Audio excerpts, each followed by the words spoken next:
नमस्कार, रीवा 24 के ताजा तरीन अंक के साथ मैं शैलेंद्र। सबसे पहले प्रमुख खबरें। पूर्व विधानसभा अध्यक्ष की प्रतिमा स्थापना को लेकर राजनीति गरमाई, कांग्रेस ने जताया कड़ा विरोध।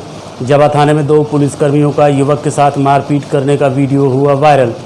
अनुसूचित जाति जनजाति छात्रावास के सैकड़ों छात्र उतरे सड़क पर, अधीक्षक पर लगाए गंभीर आरोप। और सोशल मीडिया पर धार्मिक भावनाओं को आहत करने की पोस्ट को लेकर शरीयत हिलाल तस्दीक कमेटी ने सौंपा ज्ञापन।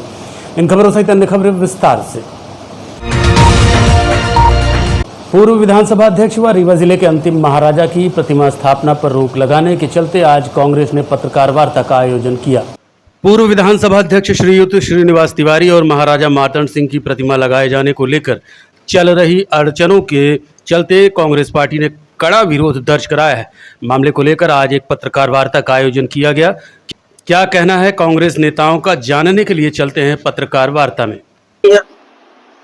इसी तरीके से आपको याद होगा कि रेडियो स्टेशन की भूमि में विवेकानंद जी की भी स्टैचू इंस्टॉल हुई थी। अस्पताल के पास दीनदयाल उपाध्याय जी की भी स्टैचू लगी हुई है। शिल्पी प्लाजा का जो कोठी कंपाउंड डेवलपमेंट स्कीम बनी थी, कोठी कंपाउंड विकास परियोजना, उसके तहत जो कॉर्नर में एक पार्क टाइप की जगह छूटी गई थी, उस जगह में हेमू कलानी जी की भी स्टैचू लगी हुई है। सुप्रीम कोर्ट की ये गाइडलाइन है कि सड़क के मध्य में अब स्टैचू नहीं लगेगी। इसके तहत सब स्टैचू अब किनारे में लगाई जाती हैं। अब क्या कारण है कि हेमू कुलानी जी, दीनदयाल उपाध्याय जी की स्टैचू का कार्य हो जाता है, कोई विभाग रोक नहीं लगाता, और सड़क की सीमा से बाहर एक कोने में अगर स्वर्गीय श्रीनिवास तिवारी की स्टैचू लगाई जाती है तो उसका कार्य रोक दिया जाता है। बड़ा दुर्भाग्य का विषय है साथियों। हमारी प्रशासन से भी चर्चा हुई, हमारी नगर निगम से भी चर्चा हुई। कल मैं बाहर था, आज मैं रीवा आया तो मैंने सबसे बात की। महापौर जी के द्वारा मेरे संज्ञान में मुझे बात कल ही टेलीफोन द्वारा लाई गई थी, और मैंने जब उनसे चर्चा की तो मैंने उनसे यही कहा कि यह विषय महत्वपूर्ण है, सारे विभाग मिलकर इसका सलूशन निकालें। कलेक्टर साहब, नगर निगम कमिश्नर साहब, एसपी साहब, आईजी, जो भी यहाँ लोग हैं वो जाएं, स्थल का निरीक्षण करें और इस बात का सलूशन निकालें। उनका कहना है कि मध्य प्रदेश शासन की भूमि है और पुलिस विभाग मध्य प्रदेश शासन का। अरे इसी नाम पे तो आपने इंजीनियरिंग कॉलेज की 100 एकड़ जमीन हड़प ली। उसमें मध्य प्रदेश शासन तो इंजीनियरिंग कॉलेज की जमीन में भी लिखा हुआ था, तो उसमें सिविल न्यायालय कैसे बन गया?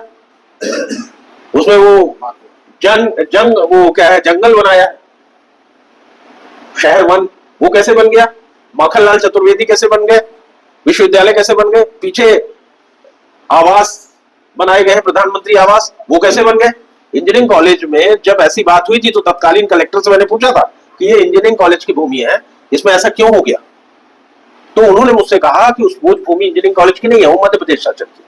तो मैंने कहा मध्य प्रदेश शासन का क्या इंजीनियरिंग कॉलेज नहीं है? भाई इंजीनियरिंग कॉलेज मध्य प्रदेश शासन का है तो उसकी सारी भूमि जो उसको अलॉट की गई थी वो तो इंजीनियरिंग कॉलेज की रहेगी। विश्वविद्यालय की जो भूमि है वो भी मध्य प्रदेश शासन दर्ज है। तो उन्होंने कहा नहीं, अब हम उसका नियम बना रहे हैं, और उन्होंने इंजीनियरिंग कॉलेज के नाम पे कुछ जमीन करके और बाकी पूरी जमीन उन्होंने मध्य प्रदेश शासन कर दी। प्रशासन जब चाहता है तो वो भूमि उपयोग में ले लेता है, और जब चाहता है तो काम रोक देता है। कैसे काम रोक दिया आपने उसका? अगर इंजीनियरिंग कॉलेज की जमीन में सिविल न्यायालय बन सकता है, माखनलाल चतुर्वेदी बन सकते हैं, इस लाइन में कि मध्य प्रदेश शासन की भूमि है, तो मध्य प्रदेश शासन की भूमि में शिव श्रीनिवास तिवारी की मूर्ति क्यों नहीं लग सकती? ये कब से तय हो गया कि ये पुलिस की अलग है? आपको जब जरूरत हो तो सब भूमि आपकी, और जब आपको काम रोकना है तो विभिन्न विभागों की। आखिर जीएमएच की जमीन में कैसे लग गए थे दीनदयाल उपाध्याय? प्रधानमंत्री आवास है। रीवा जिले के जबा थाने में पदस्थ 2 पुलिसकर्मियों का एक युवक के साथ मारपीट करने का वीडियो वायरल हुआ है। वीडियो आने के बाद पुलिस अधिकारियों ने मामले की जांच के निर्देश दिए हैं। बताया गया है कि कल यहां पुलिसकर्मी अनुराग तिवारी और शिवेंद्र मिश्रा की ड्यूटी खाद्य वितरण के दौरान सुरक्षा व्यवस्था के लिए लगाई गई थी। इसी दौरान एक व्यक्ति नशे की हालत में गाली गलौज करते हुए वितरण केंद्र में पहुंचा, जहां वो सार्वजनिक रूप से सभी के साथ अभद्रता करने लगा और गाली गलौज करने लगा। पुलिसकर्मियों द्वारा युवक को समझाइश देने का प्रयास किया गया तो युवक खुद ही पुलिसकर्मियों से अभद्रता करने लगा और उनके साथ छीना झपटी करने लगा। इसके बाद पुलिसकर्मियों ने युवक को काबू करने के लिए बल प्रयोग किया और युवक को थाने ले जाया गया, जहां युवक का मेडिकल परीक्षण कराने के बाद प्रतिबंधात्मक कार्रवाई। वहीं वीडियो वायरल होने के बाद पुलिस अधिकारियों ने मामले की जांच के निर्देश भी दिए हैं। सरकारी उचित मूल्य दुकान वार्ड क्रमांक 14 के संचालक को विभागीय अधिकारी और जनप्रतिनिधि द्वारा प्रताड़ित किए जाने का गंभीर मामला प्रकाश में आया है। रीवा से इस वक्त की बड़ी खबर आ रही है। शासन की योजनाओं को लेकर पारदर्शिता और ईमानदारी का दावा करने वाला खाद्य विभाग आज सवालों के घेरे में है। सरकारी उचित मूल्य की दुकान वार्ड नंबर 14 बा के संचालक अशरफ अली को विभागीय अधिकारी और जनप्रतिनिधियों द्वारा प्रताड़ित किए जाने का गंभीर मामला सामने आया है। आरोप है कि इस लगातार प्रताड़ना के चलते अशरफ अली को ब्रेन हैमरेज हो गया और उन्हें गंभीर हालत में संजय गांधी अस्पताल में भर्ती कराना पड़ा। ये भी आरोप है कि खाद्य विभाग के क्षेत्रीय अधिकारी विनीत मिश्रा और वार्ड पार्षद रवि तिवारी द्वारा बेवजह परेशान किया गया।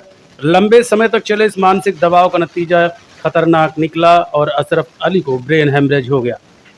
और जब उपभोक्ता गल्ला लेने आता है तो हम उनको गल्ला उपलब्ध नहीं करा पाते, जिसके कारण वार्ड पार्षद एवं स्थानीय जो वहाँ के अधिकारी हैं हमारे कोटेदारों से अभद्रता करते हैं और अभद्रता के साथ ऐसी ऐसी चीजें की है कि हमारे 3 कोटेदार आज गंभीर स्थिति में हॉस्पिटल में भर्ती है। तो हमारा कहने का मतलब ये जिन अधिकारियों ने और जिन लोगों ने उनके खिलाफ उनसे अभद्रता की या उनको टेंशन दिया या तो उनको वो पूरा आवंटन देते। इसके बाद अगर हमने गलती की, हम चोरी करते हैं अगर, तो हमारे खिलाफ कार्रवाई करें, हमें कोई दिक्कत नहीं है। आवंटन क्यों नहीं हो रहा है? आवंटन वो कह देते हैं कि ऊपर से आवंटन बंद है। और एक चीज और है, शासन की महत्वाकांक्षी योजना है कि वन नेशन वन राशन। ये कहते हैं मौखिक रूप से, ये कहते हैं कि आप पॉपुलरिटी में गल्ला न दें और लिखित रूप से नहीं देते हैं। तो गांव के जितने क्षेत्र के हैं, पहले जो कार्य आते हैं यहाँ पे काम करने वाले, वो गल्ला हमसे ले जाते हैं कोटेदारों से, और जो कि यहाँ की स्थायी नागरिक है जिनका कार्ड बना है, उस मान से हमें गल्ला मिल रहा है। वो अधिकारी जो कहते हैं कि किसी भी कोटे से कोई भी गल्ला ले सकता है, क्या होता है? यह होता है और इन अधिकारियों को कहने कारण ही हो रहा है और हमें गल्ला नहीं दे रहे हैं, ये दोहरी नीति अपना रहे हैं। जितना आपकी डिमांड है, जितना आवंटन है, वो आवंटन क्यों नहीं हो रहा? वो कहते हैं कि ऊपर से दिल्ली से आवंटन बंद है, आपके जितने राशन कार्ड मूल राशन कार्ड है उसके अनुसार ही गल्ला मिलेगा और आपको सबको देना पड़ेगा। ये क्या संभव है? क्या इसकी लिखित कोई सूचना टांगी गई है कि इतना आवंटन ही होगा? नहीं, ऐसा कोई लिखित सूचना नहीं है, ना हमने कोई सूचना दी गई। हमें अधिकारियों ने कहा कि आप अपने क्षेत्रीय अधिकारी से मिलिए। हम कंट्रोलर के पास गए, वो हमारी बात सुनने को तैयार नहीं है। हाँ, वो हमारे वार्ड नंबर 14 के साथी है मोहम्मद अशरफ खान। वो अशरफ अली दिनांक 9 तारीख को दुकान में गल्ला वितरण कर रहे थे, उनके दुकान में गल्ला खत्म हो गया। वार्ड पार्षद रवि तिवारी आए उनके दुकान में, उन्होंने कहा कि पब्लिक को गल्ला क्यों नहीं दे रहे, तो उन्होंने बताया कि क्योंकि गल्ला का हमारा आवंटन खत्म हो गया है, आपको दिक्कत है, आप क्षेत्रीय अधिकारी से बात कर लीजिए। उन्होंने क्षेत्रीय अधिकारी का नंबर लिया, फिर क्षेत्रीय अधिकारी ने उस राशन की दुकानदार से इतनी अभद्रता से और इतनी धमकी भरे लफ्ज से बात किया कि मैं तुमको जेल भेज दूंगा, गल्ला बाजार से लाके बांटो, हमसे कोई लेना देना नहीं है, गल्ला मिलना चाहिए, 181 में शिकायत नहीं होना चाहिए, नहीं तो हम तुम्हारी ऐसी तैसी कटा लेंगे। वो इतने टेंशन में आया कि साहब राशन की दुकान के अंदर ही उसको ब्रेन हेमरेज हुआ, उसके घर में कोई नहीं है, एक 75 साल की पागल बहन है, वो बेचारा संजय गांधी हॉस्पिटल के 3री मंजिल में मेडिसिन के वार्ड में जीवन और मौत की संघर्ष कर रहा है। लगभग सभी कोटेदार रीवा शहरी क्षेत्र के आए हैं, उनका ये कहना है कि आवंटन नहीं हो रहा, पार्षद और अधिकारी दबाव बनाते हैं, गाली गलौज करते हैं, गल्ला बांटने के लिए। क्या यहाँ ऐसा मामला क्यों होता है? आज कोटेदारों द्वारा उनके जो सचिव संघ है उन्होंने एक ज्ञापन दिया है, कुछ उनकी मांगे हैं। उस संबंध में उनका कहना है कि डिस्क्रिपेंसी आ रही है, जो extra one nation one ration card का जो एक्स्ट्रा आवंटन होता है, जो डिमांड जाती है उसके अनुरूप उनको नहीं मिल रहा है, इसलिए शॉर्ट हो जाता है जो स्टॉक है। जो लोगों की जनप्रतिनिधियों की शिकायत है वो कुछ अलग तरह की रहती है, तो दोनों साइड के कुछ इश्यूज है। इसके लिए एडीएम को हमने निर्देशित कराया है कि इनकी कोटेदारों की एक बैठक रख के जनप्रतिनिधियों का इसमें संबोधित करके इसका विधिवत निराकरण किया जाए, ताकि अन्याय जो है वो कोटेदारों के ऊपर कोई ना हो। पर जो कई बार शिकायतें आती है कि कोटेदारों द्वारा नहीं दिया जा रहा है व्यवस्थित रूप से, लोगों की तरफ से भी इसका समाधान करें और कोटेदारों की भी इसमें सुनवाई हो सके। पार्षद के ऊपर धमकाने का आरोप लगाया है, एक कोटेदार को ब्रेन हेमरेज भी हुआ है, जो संजय गांधी में इलाज चल रहा है, उसमें भी उन्होंने दिया हुआ है। जी, मुझे तो अभी ये आपके द्वारा पता चल रहा है कि कोटेदार कुछ एकत्रित होकर कलेक्ट्रेट आरोप लगाने गए थे और जिसमें शायद उन्होंने ये आरोप लगाया है कि पार्षद ने कुछ कोटेदार को कहा है, जिस कारण से उनका स्वास्थ्य गड़बड़ हुआ है। मूल बात यह है कि बबलू खान करके एक कोटेदार हैं जो हमारे वार्ड 14 में कई सालों से कोटा संचालित कर रहे हैं और उनकी पूर्व में भी शिकायतें आई, कई शिकायतें हमारे संज्ञान में आईं और कल की यह घटना है। वार्डवासी हमारे पास आए और वार्डवासियों ने हमसे कहा कि भैया हम लोग को 3 महीने का गल्ला मिलना चाहिए। वहीं पे हमारे 2 कोटा हमारे वार्ड में संचालित होते, वहीं गुड्डू पटेल एक कोटेदार हैं, उनके यहाँ 3 महीने का गल्ला मिला और हम लोग को जो यहाँ बबलू खान के यहाँ जो कोटे लेने जाते हैं तो उसमें आधे लोगों को गल्ला मिला, आधे लोगों को 2 महीने का मिला और 1 महीने का गल्ला नहीं मिला। तो हमने कहा कि चलो ठीक है, जब बबलू खान कोटे में आएंगे तो आप हमको बताना, तो हम जाके वहाँ समझेंगे क्या मामला है। और उसके बाद हम लोगों ने फ़ोन किया तो हम वहाँ पे पहुँचे और पहुँचने के बाद हमने बबलू खान कोटेदार वहाँ पे खोले थे और कई लोग वहाँ पे 8-10 लोग वहाँ एकत्रित थे। तो हमने पूछा क्या समस्या है बबलू भाई, आप कोटा में क्यों गल्ला नहीं दे पा रहे हैं, क्या समस्या? तो उन्होंने बोला भैया इस बार गल्ला कम आया है। हमने कहा पिछली बार का 1 महीने का उनके गल्ले की क्या स्थिति है भाई, 2 महीने का गल्ला क्यों मिला जब सब जगह 3 महीने का गल्ला मिल रहा है? तो उन्होंने कहा भैया हमारे पास जितना गल्ला था हमने दिया। तो हमने कहा आप आधे लोगों को गल्ला दे दिए, आधे लोगों को नहीं दिए, तो ये कंट्रोवर्सी की स्थिति है, तो आप लिखित शिकायत करो अपने अधिकारियों के पास, यदि गल्ला वो कम दे रहे हैं। फिर हमने कहा कि आप अपने अधिकारी का मुझे नंबर दो, विनीत मिश्रा कोई फूड इंस्पेक्टर हैं, कौन किस पद पे है मुझे नहीं पता। तो उन्होंने बोला कि आप गुड्डू पटेल जी से ले लीजिए जो दूसरे कोटेदार हैं। मेरे पास नंबर नहीं, तो मैंने उनको फ़ोन लगाया, उनसे नंबर लिया और नंबर लेके मैंने तुरंत वहीं पे विनीत मिश्रा जी को फ़ोन किया और उनसे ये वस्तुस्थिति बताई कि देखिए ऐसी ऐसी है, गल्ला नहीं मिल पा रहा लोगों को, आधे लोगों को उन्होंने दिया है, आधे लोगों को नहीं दिया। लोग, हम प्रतिनिधि हैं, लोग हमारे पास घेरते हैं, आए दिन ये शिकायतें आती हैं, तो इसका आपको निराकरण करना चाहिए और यदि गल्ला कम आ रहा है तो गल्ला देना चाहिए। तो विनीत मिश्रा जी ने बोला कि भैया आपके पहले भी किसी का फ़ोन हमारे पास आया था, पूर्व में वार्ड 14 से ही आया था, उन्होंने नाम तो नहीं बताया, उन्होंने कहा पूर्व में भी इनकी शिकायतें आई हैं और हम भैया दिखवाते हैं, पोर्टल भी चेक करते हैं क्या स्थिति है। तो हमने कहा कि ये शायद बता रहे हैं कि ये गल्ला बाहरियों को दे देते हैं, जो गल्ला आता है, तो चूंकि अब शासन ने आदेश कर दिया है कि कोई कहीं से गल्ला ले सकता है, तो हमने उनसे यही कहा कि आप एक ऐसा निर्देश जारी कर दो कि पहले जो मूल हितग्राही रजिस्टर्ड है आपके कोटे में उसको गल्ला मिल जाए, उसके बाद जो एक्सेस गल्ला हो वो आप बांटो। पर ये मूल हितग्राही को ही गल्ला नहीं मिलेगा, बाहरियों को आप दे दोगे तो वो तो शिकायत करेंगे और प्रतिनिधि के नाते हमको भी आपसे शिकायत करनी पड़ेगी। तो यदि संभव हो कोटा चला पाना तो कोटा चलवाइए, अदरवाइज एक जगह मर्ज कर दीजिए और हितग्राहियों को गल्ला, मूल हितग्राही जो यहाँ रजिस्टर्ड है उनको तो गल्ला मिलना चाहिए। यही सब बात हुई। उन्होंने बोला ठीक है भैया, इनकी पूर्व में भी शिकायतें थी और हम दिखवाते हैं। इतनी बात हुई, उसके बाद मैं वहाँ से चला आया। फिर उसके बाद क्या हुआ, कैसा हुआ, मुझे कोई जानकारी नहीं हुई, किसी ने बताया नहीं। आज सुबह जो उनके सहयोगी हैं, हमारे वार्ड के ही हैं, आशीष साकेत, तो उन्होंने फ़ोन किया कि भैया ऐसा ऐसा मामला हो गया है और बबलू भाई की तबीयत ख़राब हो गई। तो हमने बोला क्या हो गया? तो बोले वही भैया कुछ जो भी अधिकारियों की बात हुई, उनको सुबह से स्वास्थ्य उनका गड़बड़ था, हमसे बता रहे थे और कई दिनों से उनका स्वास्थ्य थोड़ा गड़बड़ चल रहा था। तो बोले टेंशन था, टेंशन पाले थे, 3-4 महीने का शायद किराया भी 2-3 महीने का नहीं दिया है उन्होंने। अनुसूचित जनजाति छात्रावास के सैकड़ों छात्र आज सड़क पर उतर आए और कलेक्ट्रेट कार्यालय का घेराव कर दिया। मामला छात्रावास अधीक्षक के खिलाफ गंभीर आरोपों से जुड़ा हुआ है। रीवा से इस वक्त की बड़ी खबर आ रही है, जहां अनुसूचित जनजाति छात्रावास के सैकड़ों छात्र आज सड़क पर उतर आए और कलेक्ट्रेट कार्यालय का घेराव कर दिया। मामला छात्रावास अधीक्षक के खिलाफ गंभीर आरोपों से जुड़ा हुआ है। छात्रों का कहना है कि उन्हें छात्रावास में प्रवेश नहीं दिया जा रहा, जिसकी वजह से उनकी पढ़ाई और भविष्य अधर में लटक गया है। छात्रों ने कलेक्टर कार्यालय पहुंचकर जोरदार प्रदर्शन किया। इस दौरान छात्रों ने आरोप लगाया कि छात्रावास अधीक्षक मनमानी कर रहे हैं और पात्र छात्रों को भी प्रवेश नहीं दे रहे हैं। कई महीनों से लगातार छात्र छात्रावास का चक्कर काट रहे हैं, लेकिन हर बार उन्हें निराशा ही हाथ लगी। यही वजह है कि आज सैकड़ों छात्र कलेक्टर के पास अपनी फरियाद लेकर पहुंचे।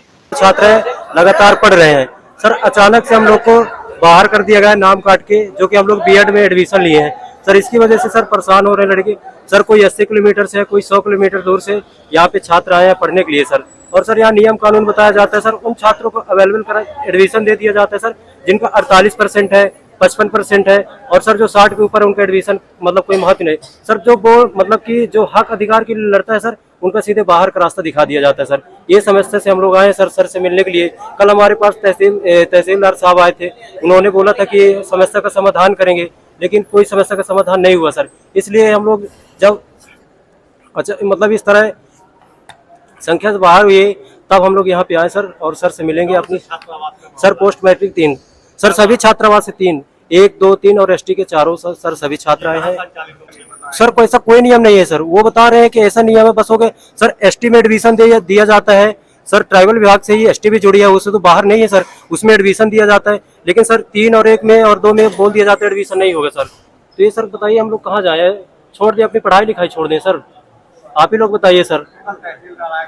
वो बोले कि हम ये दिखवाते हैं, आपको समस्या का समाधान करवाएंगे सर। कोई समस्या का समाधान नहीं हुआ सर। आज हमारे लड़के भूखे प्यासे यहाँ पे आके बैठे हैं सर। आप ही बताइए हम क्या करें। व्यवस्थाएं क्या है आपके वहाँ? व्यवस्थाएं सर कुछ नहीं है, यहाँ से अधिकारी जाते हैं, देखते हैं, चले जाते हैं। व्यवस्थाएं कुछ भी नहीं है। आप साफ सफाई जाके देखिए, आप ट्राई करिए एक बार जाके हमारे हॉस्टल में किस तरह व्यवस्था है, किस तरह की व्यवस्था नहीं है सर। और सर जो बच्चा मांग अपने हक के लिए लड़ता है, उसको डायरेक्ट बाहर कर दिया जाता है अगले। कलेक्ट्रेट आए हैं, किस लिए आए हैं? सर यहाँ हम अपनी समस्याओं का समाधान लेने के लिए आए हैं। सर लोग का एडमिशन नहीं हो रहा है, बीएड में बोल रहे हैं कि एडमिशन नहीं होगा। सर हम लोग बीएड में एडमिशन नहीं होगा तो हम लोग कहाँ जाएंगे? यहाँ आप ये बताइए। सर बोलते हैं कि आप लोग एलिजिबल नहीं है, आपका एडमिशन नहीं होगा। सर यहाँ जो लड़का राजकुमार सर क्या है वो? अधीक्षक है हमारे छात्रावास के, छात्रावास अधीक्षक हैं। ऐसा क्यों बोलते हैं? वो बोलते हैं कि अब तुम लोग एलिजिबल नहीं हो, तुम लोग का कंप्लीट हो गया है कोर्स, अब तुम लोग जाओ यहाँ से। सर हम लोग गरीब छात्र घर से आते हैं, हम लोग कहाँ जाएंगे? यहाँ सर जानते हैं कि क्या है, अधीक्षक साहब हमारे बोलते हैं जो लड़के आवाज उठाते हैं इस बीएड में इस बार जो लड़के लिए हैं एडमिशन लिए, सर जो लड़के आवाज उठाते हैं उनको दबा दिया जाता है, उनको धमकी दिया जाता है सर कि तुम ज्यादा बोलते हो तुमको अगली वजह से एडमिशन नहीं देंगे। कितने छात्र हैं इस तरह? इस तरह 10 छात्र हैं सर जो इस बार एडमिशन जिनको नहीं मिल रहा है। आप लोग जो आए हैं तो इसमें किसी का नहीं हुआ है? नहीं सर, नहीं 10 छात्र हैं जिनका नहीं हुआ है। अगर हमारे सीनियर सर ही हैं, हमारे सीनियर जब यहाँ से चले जाएंगे तो हमें अच्छा बुरा भला सिखाने वाला जब कोई रहेगा ही नहीं तो हम लोग कहाँ जाएंगे? यहाँ हम लोग हॉस्टल से क्या सीखेंगे कि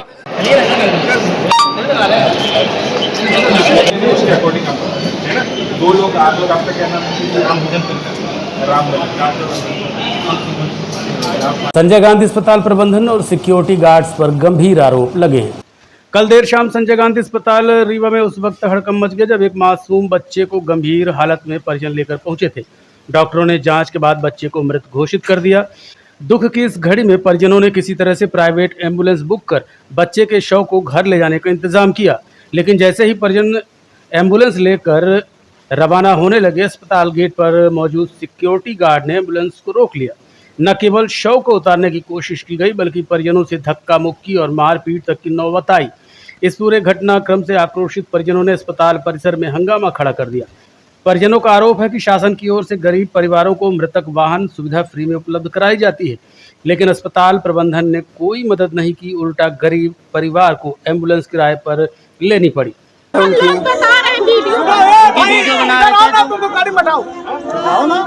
जब वीडियो बना रहे थे उनकी, हुआ क्या है क्या कहाँ जा रहे थे आप लोग? क्या हुआ है आपके साथ? बहनों को भर्ती कराए थे, बहनों की डेथ हो गई तो मैं 4 व्हीलर में ले जाने के लिए वो करे थे। सब लोग बैठ गए तो एक मैडम आई, बोली कि इसमें नहीं ले जा सकते। क्यों नहीं ले जा सकते? मालूम नहीं। वो सब थी, वो एक सिक्योरिटी गार्ड मैडम थी। सिक्योरिटी गार्ड मैडम जी। फिर उसके बाद क्या हुआ? उसके बाद वो मैडम चली गई अंदर कहीं। फिर आपको आपके साथ मदद तक मैं उनकी वीडियो बना रहा था तो वो 4-5 गार्ड आए तो मेरे को अंदर के कड़ेले ले जा रहे थे। मार नहीं पाए हैं, घसीटे थे आप? घसीटे थे। क्या बोल रहे थे? बोल रहे थे अंदर ले चलो इसको। वहीं दूसरी ओर कई मीडिया रिपोर्ट्स में ये बात सामने आई कि पीड़ित परिवार ने जाति सूचक शब्दों का प्रयोग करते हुए गाली गलौच भी की। अब जांच का विषय है कि प्रशासन इस पर क्या कार्रवाई करता है। बच्चा नहीं है, हम लेके फिर छुट्टी दे दिए, कागज बना दिए, हम लेके चले आए। इधर फिर हम रोड में लाए बैठे हैं। अब प्राइवेट हम गाड़ी की है सर, प्राइवेट हम गाड़ी की है, गाड़ी से उतरवा दिए, गाड़ी नहीं जा दिए।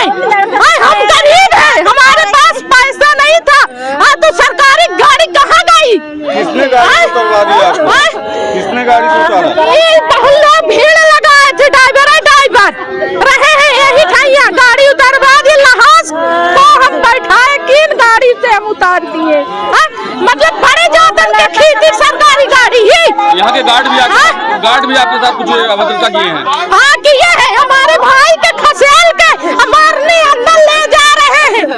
5-6 रहे अंदर ले जा रहे हैं, हमारे भाई के देखी वहाँ लगा है। क्या बोल रहे थे कि आप प्राइवेट गाड़ी से नहीं जाने देंगे? नहीं है ना, सरकारी गाड़ी दे दी। बताइए एम्बुलेंस का है खातिर चली ही बाबा भान ठाकुर के खातिर भर चली ही। हम चमार बोला है तो हंसले तमाशा दिखाई, 4 जनन का रोड में बैठाई, रोड में बैठाई। आप लोग बताइए, रोड में बैठाई, मारी ज्यादा है, मारी ज्यादा है। बताइए आप लोग साथ भी बदतमीजी की? हाँ, हमारे लोग भी बदतमीजी किए हैं, तो पकड़ भगाते थे। हाँ बताइए, पुलिस भी आई थी? हाँ पुलिस आई तो पुलिस कुछ नहीं बोली, देखकर चली गई। काहे खातिर पुलिस पुलिस बताइए काहे खातिर बनाया? संजय गांधी में कोई अधिकारी आया? कोई अधिकारी आया? कोई नहीं आया है, अब देखकर चला गया है। बताइए, सरकारी गाड़ी है, एम्बुलेंस इमरजेंसी के खातिर न हो, काहे खातिर है? गाड़ी उपलब्ध नहीं की? नहीं की उपलब्ध गाड़ी। हम लोग गरीब है, हमारे लोग अगर पैसे नहीं है तो पैसे हम बच्चों के लिए रोड में पड़े रहे। आप बताइए आपका नहीं सोच छुड़ाने की कोशिश? नहीं, ऐसी कोई घटना नहीं हुई है। उनको मालूम ना रहा होगा, एक अनाधिकृत व्यक्ति के द्वारा उनसे ज़्यादा पैसे में वह उसको ले जा रहा था। चूँकि हमारे माननीय मुख्यमंत्री जी और अपने क्षेत्र के हमारे मध्य प्रदेश के चिकित्सा मंत्री जी ने भी यहाँ व्यवस्था ये चालू की है। सभी सरकारी अस्पतालों से अगर यहाँ इलाज होता है और कोई ऐसी दुर्भाग्यपूर्ण मृत्यु होती है उसकी, तो हम उसको घर तक पहुँचाते हैं उस जिले के अंदर। तो वो उसका हकदार था और हम लोगों ने इसीलिए उसको वो किया कि हम उसको आपको फ्री में भेजेंगे और बाकायदे इससे अच्छी गाड़ी में भेजेंगे, है ना, इससे ज़्यादा सुरक्षित गाड़ी में भेजेंगे। और इसीलिए हमने, हो सकता है कि गार्ड लोगों ने उसको वो किया हो और ऐसी कोई मारपीट की है। देखते रहिए Rewa 24 news city cable network. मिलते हैं इस छोटे से ब्रेक के बाद। हड्डी जोड़ एवं रीढ़ रोग तथा स्त्री रोग एवं प्रसूति रोग का इलाज एक ही छत के नीचे। विघ्नहर्ता hospital and trauma centre, hotel landmark के पास, रतहरा, रीवा। डॉक्टर संतोष सोनी, पूर्व चिकित्सक, बॉम्बे हॉस्पिटल, मुंबई। हड्डी जोड़ एवं रीढ़ रोग विशेषज्ञ, छोटे चीरे एवं दूरबीन विधि द्वारा हाथ तथा पैर की हड्डियों का ऑपरेशन। गठियाबात, जटिल एवं बिगड़े हुए फ्रैक्चर का बेहतर इलाज करते हैं डॉक्टर संतोष सोनी। विघ्नहर्ता हॉस्पिटल ट्रॉमा सेंटर में ही स्त्री एवं प्रसूत रोग विशेषज्ञ डॉक्टर शैलजा सोनी भी उपलब्ध हैं, जिनकी देखरेख में नॉर्मल डिलीवरी, सिजेरियन ऑपरेशन एवं बच्चेदानी से संबंधित ऑपरेशन की बेहतर सुविधा। संतानहीन दंपत्ति तत्काल संपर्क करें। विघ्नहर्ता hospital and trauma centre, hotel landmark के पास, रतहरा, रीवा। सुविधाजनक एवं सफल इलाज हेतु आज ही संपर्क करें। विघ्नहर्ता hospital and trauma centre, hotel landmark के पास, रतहरा, रीवा। मोबाइल नंबर 7828781983 अथवा 8462956774 पर।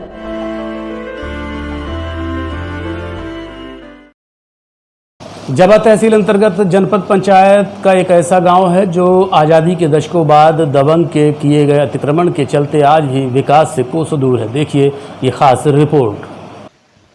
जिले की जबा तहसील के अंतर्गत अतरेला जनपद पंचायत के ग्राम रौली का पटहट गांव आज़ादी के दशकों बाद भी विकास से कोसों दूर है।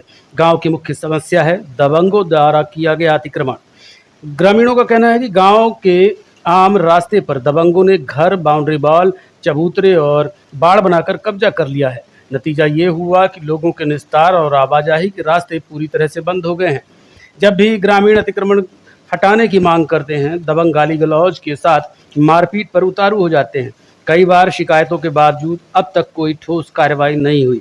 साल 2023 में तरेला तहसीलदार ने राजस्व निरीक्षक को जांच कर रिपोर्ट देने के निर्देश दिए थे, मगर स्थिति जस की तस है। ग्रामीणों का आरोप है कि कलेक्टर के आदेशों की खुलेआम धज्जियां उड़ाई जा रही हैं और प्रशासन मूर्खदर्शक बना हुआ है कि इनमें रास्ते बनवाए जाए, पीसीसी बनवाई जाए, तो अतिक्रमण सबसे बड़ी बाधा बनी।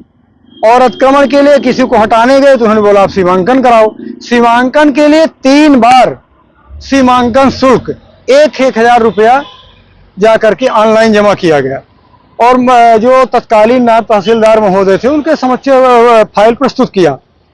3 साल से लगातार 3 बार फीस जमा करने के बाद भी आज तक सीमांकन नहीं कराया गया। रास्तों में पूर्णतः अतिक्रमण है। वर्तमान में हमारे यहाँ करीब ऐसे रास्ते हैं जैसे 376, 386, 388, 216, 156, 157, 344, 158, 159, 160, 258, 287, 52, 413, 412, 422, 405/2, 120, ये सभी शासकीय रास्ते हैं। और तालाब है। तालाब में मैं वहाँ जो चिन्हित की गई है मुक्तिधाम के लिए वो नहीं बना पा रहा हूँ। 4 साल से ग्राम पंचायत 3 साल से भटक रही है वहाँ अतिक्रमण होने के कारण। और वर्तमान में जो राजस्व शिक्षक प्रभारी है राम रतन पांडे जी, इसके पहले थे श्रीकांत मिश्रा जी प्रभारी। वो दोनों मामा बुआ के लड़के हैं, तो कभी मामा रहता है कभी भांजा रहता है प्रभारी नायब तहसीलदार। तो उन्हीं के रिश्तेदारों द्वारा रास्तों में अतिक्रमण किया गया है। वो गलत से वहाँ प्रतिवेदन दे देते हैं कि कोई अतिक्रमण नहीं है और सीमांकन नहीं किया जा रहा है। जी, ये आपके माध्यम से अभी जो सूचना मिली है इस संबंध में एसडीएम जवाब को हम निर्देशित करेंगे कि स्वयं उसमें इस प्रकरण में खुद ही देखेंगे और इंश्योर करवाएंगे कि जो सही है नियम के अनुसार है उसकी कार्रवाई जल्द से जल्द इसको पूर्ण करके जो न्याय दिलाया जा सकता है वो दिलाया जाए। राजस्व के मामलों को जल्द से निपटाने के लिए शासन लगा हुआ है, फिर भी ये मामले अटक जाते हैं। इसमें तो लगातार जिले के द्वारा बहुत सारे प्रकरणों का डिस्पोजल किया जाता है। सीमांकन भी जिले में हुए हैं और टॉप डिस्ट्रिक्ट रहा है जिसमें डिस्पोजल हमारे होते हैं। स्पेसिफिक कुछ प्रकरण होते हैं जिसमें इधर वो हाईकोर्ट में प्रकरण चल रहा है या बाकी कोई टेक्निकल इश्यूज उसमें है, उस वजह से अगर फंसे तो ऐसे स्पेसिफिक प्रकरणों की जानकारी लेकर उसको विधिवत कार्रवाई की जाए। धार्मिक भावना भड़काने के उद्देश्य से सोशल मीडिया पर पोस्ट लिखने वाले व्यक्ति के खिलाफ कार्रवाई की मांग को लेकर शरीयत हिलाल तस्दीक कमेटी ने ज्ञापन सौंपा है।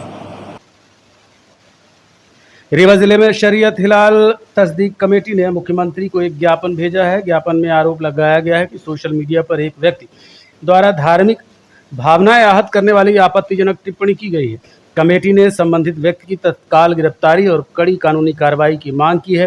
साथ ही पुलिस प्रशासन से आग्रह किया है कि ऐसे मामलों में सख्ती बरती जाए ताकि भविष्य में धार्मिक सौहार्द प्रभावित न हो। दरअसल ये है कि अभी 2-3 दिन पहले ग्वालियर के रहने वाले एक भगवती प्रसाद शुक्ला करके व्यक्ति हैं जिन्होंने अल्लाह रब्बुल इज्जत के बारे में और हमारे पैगंबर सल्लल्लाहु अलैहि वसल्लम के बारे में बहुत ही अभद्र टिप्पणी की और उनके खिलाफ ग्वालियर में भी हालांकि FIR कायम हुई है लेकिन अभी तक गिरफ्तारी नहीं हो सकी और जो धाराएं लगाई गई हैं बहुत ही नॉर्मल धाराएं लगाई गई हैं। और इस घटना के खिलाफ हमारे रीवा शहर में भी मुस्लिम समाज की तरफ से जगह जगह कई थानों में FIR के लिए आवेदन भी दिए गए लेकिन अभी FIR यहाँ कायम नहीं हुई। तो हम मुख्यमंत्री महोदय के नाम एक ज्ञापन यहाँ कलेक्टर महोदय को देने आए थे और हमने दिया है कि ऐसी जो बार बार घटनाएं हो रही हैं और जो भी इस्लाम के बारे में, इस्लाम के पैगंबर के बारे में बार बार अभद्र टिप्पणियां की जाती हैं तो ऐसे लोगों के खिलाफ सख्त कार्रवाई की जाए। और किसी भी मजहबी रहनुमा के खिलाफ हम ये आग्रह करते हैं और गुजारिश करते हैं प्रशासन से कि किसी भी मजहबी रहनुमा के खिलाफ अगर कोई भी व्यक्ति किसी भी धर्म के खिलाफ कोई बोलता है तो उसके खिलाफ सख्त कार्रवाई की जाए ताकि आपसी भाईचारा और मोहब्बतें जो हमारे हिंदुस्तान की पहचान है, शान है, वो हमेशा बरकरार रहे। ये पहली घटना नहीं है, बार-बार लोगों ने ज्ञापन भी दिया है। क्या अभी तक कोई कठोर कार्रवाई सरकार ने या यहाँ के जो अभी तक कोई कार्रवाई नहीं हो सकी। मैं आपको बता दूं पिछले तकरीबन 10 सालों में बार बार ये घटनाएं हो रही हैं, हमेशा ये चीजें हो रही हैं और होती हैं। जो भी इंसान होता है कहीं से उठ करके और वो ऐसी जो है गुस्ताखियां करता है, ऐसी बात टिप्पणी करता है, कमेंट करता है, सोशल मीडिया पर डालता है, लेकिन ऐसे लोगों के खिलाफ अभी तक कोई सख्त कार्रवाई नहीं हो सकी। यही वजह है कि लोगों के हौसले बुलंद है और ये समझना चाहिए कि एक शख्स कोई ऐसा कार्य करता है तो उसके इस कृत्य की वजह से मुआशरे में, समाज में एक नफरत का माहौल चालू हो जाता है। जो आपसी भाईचारा होता है कहीं ना कहीं उस पर ठेस पहुंचती है। इसलिए हमारा आग्रह है, अनुरोध है हमारा कि शासन इस पर सख्ती से कार्रवाई करे। कार्यवाही ना होना कहीं उसका सहयोग करने जैसा तो नहीं है, क्योंकि कार्रवाई होगी तभी तो कुछ होगा। अभी तक कोई कार्रवाई नहीं, तो क्या शासन हो सकता है?